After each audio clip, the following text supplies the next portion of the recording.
सिर्फ एक चम्मच इसे पी लो, कितना भी खांसी जुकाम बलगम क्यों ना हो सब बाहर आ जाएगा। खांसी जुकाम की तो छुट्टी ही हो जाएगी। ऐसा कफ सिरप आज मैं आपके साथ शेयर करने वाली हूँ। ये होम रेमेडीज बहुत ही कारगर होती है दोस्तों। ये मौसम बीमारियों का है। बुखार खांसी जुकाम ने घर घर में दस्तक दी हुई है। ऐसे में एलोपैथी दवाइयाँ खाने से भी आराम नहीं मिलता है। कई बार ये दवाइयाँ साइड इफ़ेक्ट भी करती हैं। यहाँ हम आपको एक ऐसे कफ सिरप के बारे में बताने वाले हैं जिसे बनाना बहुत ही आसान है। सिर्फ 2 इंग्रेडिएंट से आप इस कफ सिरप को बना सकते हैं और इसे बच्चे से लेकर बूढ़ा तक हर कोई इस्तेमाल कर सकता है। ना कोई साइड इफेक्ट है और ना ही इसका कोई नुकसान है। तो चलिए जल्दी से शुरू कर देते हैं आज की इस रेमेडी को बनाना। दोस्तों यहाँ हम ले लेंगे एक बड़ा सा अदरक का टुकड़ा, करीब इसे आप 100 ग्राम मान सकते हैं। अदरक का इस्तेमाल सर्दी खांसी जुकाम में काफ़ी समय से घरेलू नुस्खे के रूप में होता आया है। अदरक में एंटीबैक्टीरियल, एंटीवायरल और एंटी इन्फ्लेमेटरी गुण होते हैं। अक्सर आपने लोगों को सर्दी खांसी जुकाम में अदरक का काढ़ा या फिर चाय पीते हुए देखा होगा। अदरक खांसी को शांत कर गले को आराम पहुंचाती है। ये इम्यूनिटी को भी बूस्ट करती है। आपने अदरक को धोकर छील लेना है और इनके छिलकों को फेंकना नहीं है। अब आपने इसके छोटे छोटे टुकड़े करके मिक्सी ग्राइंडर जार में डाल लेना है और इन्हें बारीक पीस लेना है, पेस्ट बना लेना है। इसमें पानी का इस्तेमाल नहीं करना है, बहुत ही आसानी से पिस जाता है ये। आप चाहे तो इसे कद्दूकस भी कर सकते हैं और इसका रस निकाल सकते हैं, परंतु मुझे इस तरीके से इसका रस निकालना ज़्यादा आसान लगता है, इसलिए मैं ऐसे ही ग्राइंड करके इसका जूस निकालती हूँ। ये बिल्कुल बारीक हो जाएगा। इसे अब एक कटोरी में निकाल लीजिए। आप इसका रस निकालने के लिए एक पतले कपड़े का भी इस्तेमाल कर सकते हैं, मलमल के कपड़े का इस्तेमाल कर लीजिए, या फिर सीधा हाथ से भी इस निचोड़कर इसका रस निकाला जा सकता है, जैसे मैं निकाल रही हूँ।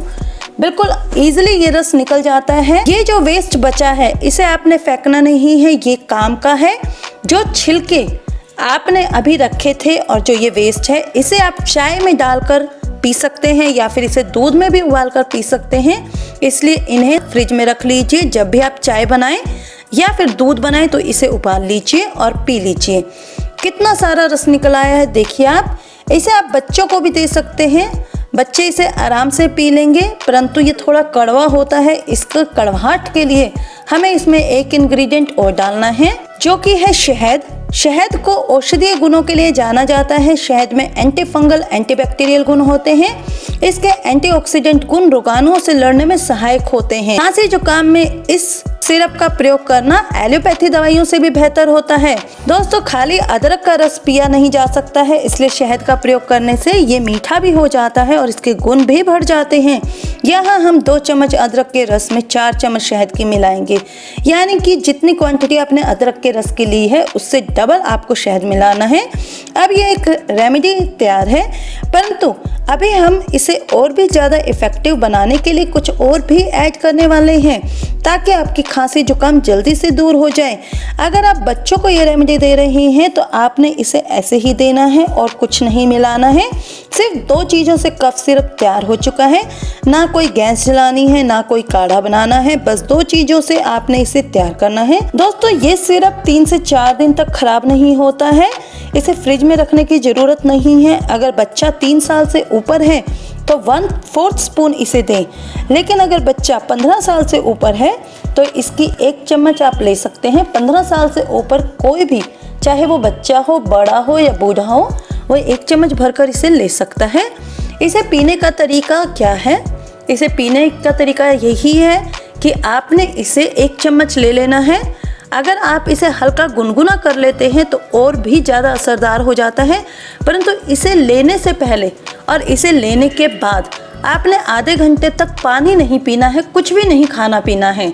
ये रस आपके गले में लगा रहना चाहिए, यानी कि अगर आप इसको सिरप को पीते हैं तो उसके बाद आपने आधे घंटे तक कुछ नहीं खाना पीना है। अगर आपकी खांसी बहुत ज़्यादा तकलीफदायक है, बलगम जम गई है, छाती में से खड़खड़ की आवाज़ आ रही है, तो आप इसमें कुछ चीज़ें और मिला सकते हैं। आपने ले लेने हैं 8 से 10 दाने काली मिर्च के, 2 लौंग और एक बिल्कुल छोटा सा टुकड़ा दालचीनी का। इन्हें अच्छे से खरल में कूट लेंगे। ये बहुत कम क्वांटिटी है, इसलिए मिक्सी जार में इसे नहीं डाल सकते और ना ही ये पिसेगा। इसलिए हम खरल का प्रयोग कर रहे हैं। बिल्कुल बारीक पाउडर बना लेंगे, परंतु इन चीजों का प्रयोग हम तभी करेंगे जब आपकी प्रॉब्लम बहुत ज्यादा है, वरना आप नॉर्मल सिरप को ही इस्तेमाल करें। और बच्चों को तो आपने ये नहीं देना है क्योंकि ये बहुत ज्यादा गर्म होते हैं। अच्छे से बिल्कुल बारीक पाउडर बना लें इसका। जब ये बिल्कुल बारीक महीन पाउडर बन जाए तो आपने इसे सिरप में मिला देना है और अच्छे से मिक्स कर लेना है। अब ये आपकी रेमेडी और भी इफेक्टिव हो गई है क्योंकि काली मिर्च, लौंग, दालचीनी तीनों ही चीजें खांसी जुकाम बलगम को दूर करने में काफी मदद करती है। इसलिए ये सिरप और भी ज्यादा असरदार हो जाता है। तो इसे भी आप सेम तरीके से ही ले सकते हैं जैसे मैंने आपको पहले बताया है। अगर आप चाहें तो इसे दोबारा छान भी सकते हैं। जो तीनों चीज़ें आपने इसमें डाली हैं इसे अच्छे से मिक्स कर दीजिए और कम से कम 2 घंटे के लिए इसे ऐसे ही रहने दीजिए। 2 घंटे बाद आप इसे छान भी सकते हैं। इसे लेने का तरीका वही है, 1 चम्मच आपने एक बारी में लेना है और इसके ऊपर आपने कुछ भी खाना पीना नहीं है। आधे घंटे बाद ही आपने कुछ खाना पीना है। ठंडी चीज़ों को बिल्कुल अवॉइड करें, खट्टी चीज़ों को अवॉइड करें, गर्म पानी का ज़्यादा से ज़्यादा इस्तेमाल करें।